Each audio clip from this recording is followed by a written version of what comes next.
नमस्कार, मैं विवेक Patel star education की तरफ से एक बार फिर से आपका स्वागत करता हूं और आपके लिए लेके आया एक नया वीडियो चैप्टर 5th का ही जीवन की मौलिक इकाई। और लेकिन ये भाग जो है वो दूसरा भाग है। इसमें मैं आपके साथ कोशिका भित्ति और कोशिका के केंद्र के बारे में चर्चा करने वाला हूँ। बताने वाला हूँ आपको कि उनकी रचना किस प्रकार से और कार्य किस प्रकार से। तो चलिए बिना समय व्यतीत किए शुरू करते हैं। कोशिका भित्ति। कोशिका भित्ति एक ऐसा पार्ट है जो है भी और नहीं भी है। मीन्स दैट मैंने जब वो 3 प्रमुख अंग के नाम बताए थे आपको कोशिका के, तो उसमें मैंने कहीं भी कोशिका भित्ति का जिक्र नहीं किया था, परंतु मैंने कहा था कि एक ऐसा अभिन्न पार्ट है ये कि जो कोशिका में पाया जाता है, परंतु सिर्फ और सिर्फ पादप कोशिका में। क्यों पादप कोशिका में पाया जाता है, क्या कार्य है उसका पादप कोशिका में, ये मैं आपको बताने जा रहा हूँ। ध्यान से सुनिएगा। सबसे पहले कोशिका भित्ति की रचना के बारे में जानते हैं। कोशिका भित्ति पादप कोशिका के बाहर का सबसे बाहर का आवरण होता है, मतलब प्लाज्मा झिल्ली। आपके मन में प्रश्न आ रहा होगा तो कि सर अगर पादप कोशिका में बाहरी आवरण कोशिका भित्ति है तो क्या प्लाज्मा झिल्ली नहीं पाई जाती है? प्लाज्मा झिल्ली पाई जाती है, परंतु उसके बाहर होता है कोशिका भित्ति। कोशिका भित्ति के जस्ट बाद प्लाज्मा झिल्ली। देख पा रहे हैं आप, ये हमारी पादप कोशिका है। जो बाहर का आवरण आपको दिख रहा है और जो ग्रीन कलर की लेयर आपको दिख रही है वो प्लाज्मा झिल्ली है। और ये बहुत ही कठोर आवरण प्रदान करता है पादप कोशिकाओं को। ये बना होता है सेलुलोज का। इतना ही नहीं, इसके हार्डनेस के कारण, ये जो इसके हार्डनेस के कारण कोशिकाओं में शेप, पादप कोशिकाओं में क्या रहता है, शेप्ड बना रहता है। और ये कोशिकाओं को क्या कहते हैं, उसको जटिलता प्रदान करती, कठोरता प्रदान करती है और उनके आकार को बनाए रखने में सहायता देती है। देखिए आप, ये रहा हमारे सेल वॉल और उसके जस्ट अंदर है हमारा प्लाज्मा झिल्ली। इतना ही नहीं, जो कोशिका भित्ति होती है उसके कुछ और भी कार्य हैं। ये प्राणी कोशिकाओं की तुलना में पादप कोशिकाओं को अधिक परिवर्तनीय माध्यम सहने की क्षमता प्रदान करता है। इसका प्रमुख कारण क्या है? अगर परिवर्तनीय माध्यम दिया जाए लगातार प्राणी कोशिकाओं को और वनस्पति कोशिकाओं को, तो प्राणी कोशिका अपने आप को परिवर्तनीय माध्यम को क्या कर लेगा, सहन कर सकता है। इसका कारण है कोशिका भित्ति। कोशिका भित्ति क्यों? देखिए, कोशिका भित्ति आपने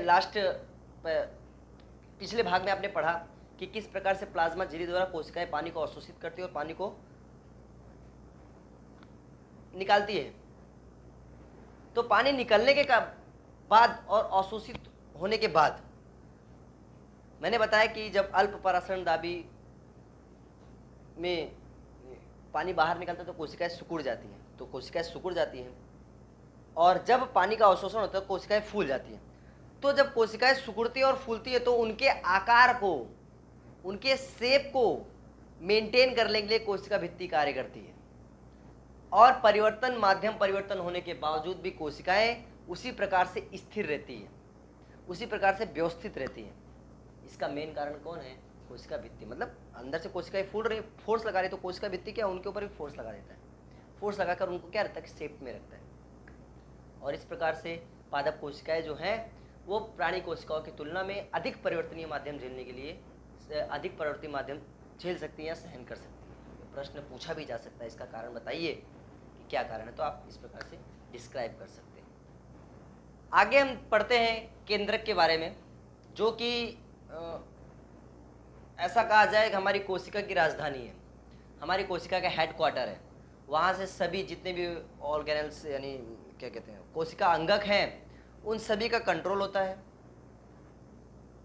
सभी का नियंत्रण होता है।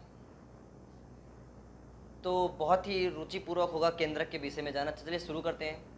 केंद्रक, जब हमने प्याज की कोशिका देखी, इस प्रकार से प्याज की कोशिका हमने देखी, तो उस प्याज की कोशिका में, क्योंकि आपको नॉर्मल अगर कोशिका देखोगे तो वो कलरलेस होती है, परंतु जैसे ही आप आयोडीन की बूंद उस स्लाइड पे डालते हैं तो आपको कोशिकाओं में विभिन्न प्रकार के रंग दिखाई देने, रंगीन दिखने लगेगी आपको कोशिका। और आप आयोडीन की जगह सेफ्रानिन मेथिलीन ब्लू का भी प्रयोग कर सकते हैं। और इस प्रयोग के पश्चात आप देखेंगे तो स्लाइड में आपको कोशिका के मध्य एक गहरे रंग की रचना दिखाई देगी। वही रचना कहलाती है हमारी केंद्रक। केंद्रक जिस प्रकार से हमारी कोशिका के चारों ओर कोशिका झिल्ली होती है, उसी प्रकार हमारी केंद्रक के चारों ओर भी केंद्रक झिल्ली होती है, परंतु दोहरे परत वाली होती है। इस केंद्रक झिल्ली में छिद्र पाए जाते हैं छोटे छोटे, जो कि कोशिका द्रव्य से कनेक्शन जोड़ के रखते हैं। कोई चीज़ अंदर बाहर होती है तो अभी आगे आप पढ़ोगे, राइबोसोम्स वगैरह जो भी चीज़ें हैं अंदर बाहर आती जाती रहती है, तो वो उन्हीं छिद्रों द्वारा आती जाती है जो दोहरे परत की छिद्र है। सॉरी, केंद्रक के अंदर झांकते हैं तो हमें ध्यान से देखिए, जो धागेनुमा रचना दिख रही है, ये इसमें डीएनए लगे हुए हैं। आपको मैं बताता हूँ, ध्यान से देखिए। जो धागेनुमा रचना आपको ढेर सारी दिख रही है, ये धागेनुमा रचना क्रोमेटिन कहलाती है। ये क्रोमेटिन कोशिका झिल्ली के अंदर, जो केंद्रक झिल्ली होती है, सॉरी केंद्रक झिल्ली के अंदर सुरक्षित रहते हैं। और जब कोशिका विभाजन होता है तो ये इस प्रकार से क्रोमोसोम में अलग हो जाते हैं, है ना। जब कोशिका का विभाजन होता है तो किसमें अलग हो जाते हैं? क्रोमेटिन क्रोमोसोम में अलग हो जाता है। क्रोमोसोम जो है, क्रोमोसोम डीएनए का मिलके बना होता है। उसमें जो पार्ट जो है छोटे छोटे डीएनए के बने होते हैं, क्रोमोसोम्स। और डीएनए का जो भी भाग होता है उसे जीन कहा जाता है। जो छोटा भाग होता है डीएनए का, जीन कहा जाता है। फिर से आपको रिपीट करा देता हूँ। कोशिका के अंदर जो गहरे धब्बे, गहरे रंग का आपको दाग दिखा, वो केंद्रक है।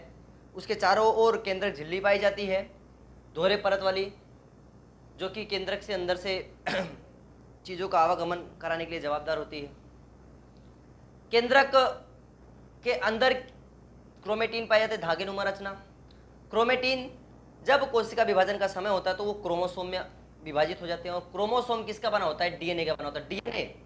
डीएनए एक ऐसा भाग है, ये एक ऐसा पदार्थ है जो कि माता पिता से आनुवांशिक गुणों का वाहन शिशु में करता है। मीन्स दैट माता पिता से कोई गुण अगर शिशु में जाता है, आनुवांशिक गुण, तो वो सिर्फ और सिर्फ डीएनए द्वारा। उसका जवाबदार कौन होता है? डीएनए होता है, जो कि कहाँ पाया जाता है? हमारे केंद्रक में पाया जाता है। इतना ही नहीं, डीएनए के अलावा आरएनए जैसे कुछ प्रोटीन्स से भी हमारा क्रोमोसोम मिलके बना होता है। और इस प्रकार से केंद्रक की रचना हमने देखी। अब केंद्रक के बारे में, केंद्रक के विषय में बात करते हैं। केंद्रक के ही आधार पर कोशिकाओं के दो प्रकार होते हैं। एक होती है प्रोकैरियोटा कोशिका, जिसे हम आदि कोश केंद्री कहते हैं, और एक होती है यूकैरियोटिक कोशिका, जिसे हम सुकोश केंद्री कहते हैं। ध्यान से देखिए, ये यूकैरियोटिक कोशिका, जिसे मैंने सुकोश केंद्री कोशिका कहा, इसमें ये पूरी तरीके से एक प्रकार से विकसित कोशिकाएं होती है। मतलब इनका विकास पूरी तरीके से हुआ होता है। इनकी कोशिका के अंदर जो भी अंगक पाए जाते हैं वो पूरी तरीके से विकसित होते हैं। इतना ही नहीं, इनका जो केंद्रक होता है ना, उस केंद्रक के चारों ओर क्या होती है? झिल्ली पाई जाती है। केंद्रक झिल्ली जिसको मैंने कहा था, वो केंद्रक झिल्ली पाई जाती है, प्रेजेंट रहती है, उपस्थित रहती है ये यूकैरियोटा। और ये रही हमारी प्रोकैरियोटा कोशिका। प्रोकैरियोटा कोशिका देखिए कितना नॉर्मल दिख रहा है आपको। इसे हम अविकसित कोशिका भी कह सकते हैं। इसमें केंद्रक के चारों तरफ कोई केंद्रक झिल्ली नहीं पाई जाती है। इनके जो कोशिका अंगक होते हैं वो भी पूरी तरीके से विकसित नहीं होते। और इसका जो ये कोशिकाएं जो है बैक्टीरिया में पाई जाती है मूल तौर पर। और जो यूकैरियोटिक कोशिका का उदाहरण है हम लोग, आप, मैं, हम सब जो भी विकसित सजीव है, पूरी तरीके से वो उसमें यूकैरियोटिक कोशिका पाई जाती है। और जो प्रोकैरियोटिक कोशिका होते हैं वो तो मैंने आपको बताया, उनके अंगक विकसित ही नहीं होते। उनकी कोशिकाओं के चारों तरफ झिल्ली नहीं पाई, केंद्रक के चारों तरफ झिल्ली नहीं पाई जाती है। यानी उनके केंद्रक ही जो है वो अस्पष्ट होते हैं। मतलब समझ जाओ, अस्पष्ट मतलब। और जो यूकैरियोटा वाले होते हैं उनके केंद्रक कैसे होते हैं? पूरी तरीके से स्पष्ट दिखाई देते हैं। तो इस प्रकार से लेक्चर खत्म हुआ, और जिसमें मैंने आपको कोशिका भित्ति और केंद्र के विषय में पूरी तरीके से अपना 100% देके बताया। मुझे उम्मीद है आपको वीडियो पसंद आया होगा। अगर किसी प्रकार का कोई डाउट है तो यू कैन आस्क मी, और अपना वैल्यूबल फीडबैक दीजिए, ताकि मैं उस पर काम कर उसे सुधार सकूँ, अपने अंदर जो भी कमियां हैं। चलता हूँ, नमस्कार। घर पे रहिए, सुरक्षित रहिए।